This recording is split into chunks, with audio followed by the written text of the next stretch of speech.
Hi guys, നമുക്കിന്നൊരു liver fry ഉണ്ടാക്കിയാലോ. അതിനായിട്ട് നമ്മൾ ബീഫിൻ്റെ ലിവറാണ് ഇവിടെ എടുത്തിരിക്കുന്നത്. ഇനി നമുക്കിത് ചെറിയ ചെറിയ പീസുകളായിട്ട് മുറിച്ച് നല്ലപോലെ വൃത്തിയായിട്ട് കഴുകിയെടുക്കാം. ഇനി ഇതിലേക്ക് ആവശ്യമായിട്ടുള്ള സാധനങ്ങളെല്ലാം നമുക്ക് ചേർത്ത് കൊടുക്കാം.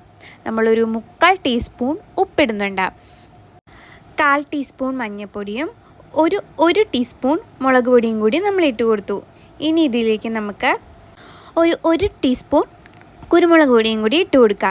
എന്നിട്ട് നമ്മളൊരു 1/2 ടീസ്പൂൺ വെളുത്തുള്ളി പേസ്റ്റും 1/2 ടീസ്പൂൺ ഇഞ്ചി പേസ്റ്റും 1/2 ടീസ്പൂൺ ഗരം മസാലയും കൂടി ഇട്ട് കൊടുക്കുന്നുണ്ട്. ഇനി നമുക്ക് ഇതെല്ലാം കൂടി നല്ലപോലെ ആ ലിവറിൽ ഒന്ന് തേച്ച് പിടിപ്പിച്ചിട്ട് നമുക്ക് കുറച്ച് നേരം മാറ്റി വയ്ക്കാം.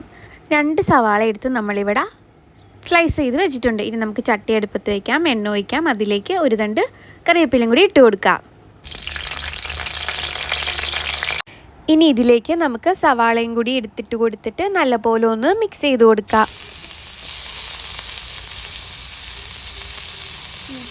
സവാള ഒന്ന് പെട്ടെന്ന് വഴണ്ട് വരാനായിട്ട് നമുക്ക് ഇതിലേക്ക് ഉപ്പിട്ട് കൊടുക്കാം. ഒരു 1/2 ടീസ്പൂൺ ഉപ്പ് ഇതിലേക്ക് ഇട്ടുന്നുണ്ട്. എന്നിട്ട് നമുക്കിത് നല്ലപോലെ ഒന്ന് മിക്സ് ചെയ്ത് കൊടുക്കാം. സവാളയുടെ നിറം ചെറുതായിട്ടൊന്ന് മാറി വരുമ്പോഴേക്കും നമുക്കിതിലേക്ക് പൊടികളൊക്കെ ഇടാം.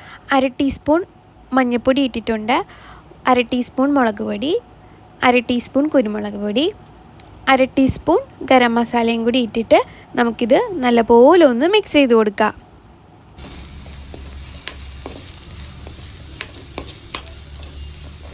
മസാല നല്ലപോലെ ഒന്ന് മിക്സ് ചെയ്ത് കഴിയുമ്പോഴേക്കും നമുക്കിതിലേക്ക് ഒരു 1/2 ടീസ്പൂൺ ഇഞ്ചി പേസ്റ്റും 1/2 ടീസ്പൂൺ വെളുത്തുള്ളി പേസ്റ്റും കൂടി ഇട്ടിട്ട് അതും ഒന്ന് മിക്സ് ചെയ്ത് കൊടുക്കാം. അതിൻ്റെ നമുക്ക് പച്ചമണം ഒന്ന് മാറിക്കിട്ടണം, അതിനായിട്ട് നമുക്ക് ഒന്ന് മിക്സ് ചെയ്ത് കൊടുക്കാം.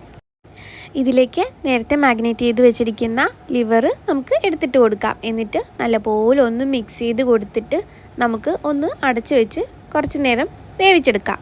നമുക്ക് ഇടയ്ക്കിടയ്ക്ക് ഇതൊന്ന് ഇളക്കി കൊടുക്കാം, അത് അടിക്ക് പിടിക്കരുത്. നമ്മുടെ ലിവർ ഫ്രൈ ഇവിടെ റെഡി ആയിട്ടുണ്ട്.